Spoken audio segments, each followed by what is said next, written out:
സതീശനെ പ്രഖ്യാപിക്കുന്നതിന് തലേന്ന് വൈകുന്നേരം ഒരു 7 മണിക്ക് രസകരമായൊരു സംഭവം ഉണ്ടായി. അത് നമ്മുടെ NSSൻ്റെ ജനറൽ സെക്രട്ടറി സുകുമാരൻ നായർ പതിവില്ലാത്ത വിധം ഒരു പത്രസമ്മേളനം വിളിച്ചു ചേർത്തു. അദ്ദേഹം സതീശനെ മുഖ്യമന്ത്രിയാക്കിയാലുണ്ടാകാവുന്ന ആപത്തുകളെക്കുറിച്ച് കേരളത്തിലെ ജനങ്ങളോട് സംസാരിക്കാൻ തുടങ്ങി. ഇത് മുസ്ലിം ലീഗിൻ്റെ താല്പര്യങ്ങൾക്കനുസരിച്ചുള്ള ഒരു മുഖ്യമന്ത്രിയാവും. മുസ്ലിം ലീഗിൻ്റെ താല്പര്യങ്ങളാണ് പുതിയ സർക്കാർ നടപ്പിലാക്കുക. മുസ്ലിം ലീഗിന് ഒരു കാരണവശാലും പ്രധാനപ്പെട്ട പദവികൾ, വിദ്യാഭ്യാസമടക്കമുള്ള വകുപ്പുകൾ കൊടുക്കരുത് എന്നൊക്കെ അദ്ദേഹം അങ്ങോട്ട് പറഞ്ഞു. ആ സമയത്ത് സതീശനാണ് മുഖ്യമന്ത്രി എന്ന് ആർക്കും അറിയില്ല. സതീശനായേക്കും എന്നൊരു സൂചനയുണ്ടെങ്കിലും കൃത്യമായിട്ട് സുകുമാരൻ നായർ പറഞ്ഞു, നിങ്ങൾ ഇങ്ങനെ കൊടുത്തു കഴിഞ്ഞാൽ ആപത്താണ്. ഇത് രാഹുൽ ഗാന്ധിക്കും പ്രിയങ്ക ഗാന്ധിക്കും സോണിയാഗാന്ധിക്കും ഹൈക്കമാൻഡിനുമുള്ളൊരു മുന്നറിയിപ്പായിരുന്നു.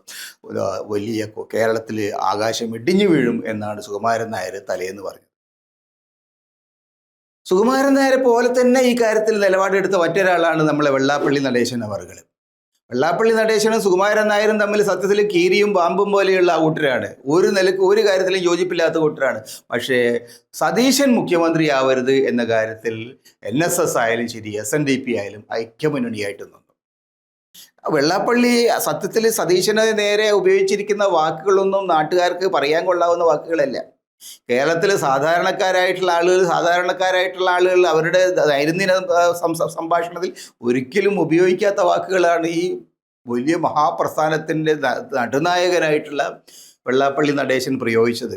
അപ്പോൾ അദ്ദേഹത്തിന് അക്കാര്യത്തിൽ ഒരു ചമ്മലൊന്നുമില്ല. അദ്ദേഹം എനിക്ക് തോന്നുന്നു ഇതൊക്കെ പറയാം, വായി തോന്നുന്നത് വിളിച്ചു പറയും എന്ന മട്ടിലാണ്.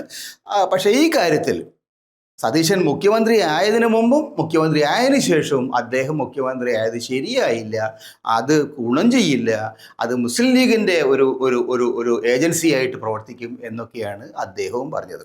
അപ്പോൾ ഈ ഒരു കാര്യത്തിൽ NSSൻ്റെ ജനറൽ സെക്രട്ടറിയും SNDPയുടെ ജനറൽ സെക്രട്ടറിയും തമ്മിൽ ഒരു വലിയ അഭിപ്രായ ഐക്യമുണ്ടായി. എന്തുകൊണ്ടാണ് അത് അങ്ങനെ സംഭവിച്ചത് എന്ന് ആളുകളൊക്കെ ചോദിക്കുന്നുണ്ട്.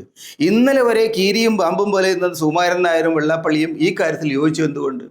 കാരണം അവരൊക്കെ തന്നെ നമ്മുടെ പിണറായി വിജയൻ്റെ ഒക്കെ ചങ്ങാതിമാരാണ് എന്ന് ഇപ്പോൾ കേരളത്തിന് മനസ്സിലായിട്ടുണ്ട്. ഈ ഒക്കെ ചങ്ങാതിമാരുടെ പിന്നിൽ നിൽക്കുന്ന ആൾ നരേന്ദ്രമോദിയും അദ്ദേഹത്തിൻ്റെ പാർട്ടിയും അമിത്ഷായുമാണ് എന്ന് ഇപ്പോൾ നാട്ടുകാർക്കൊക്കെ അറിയാം.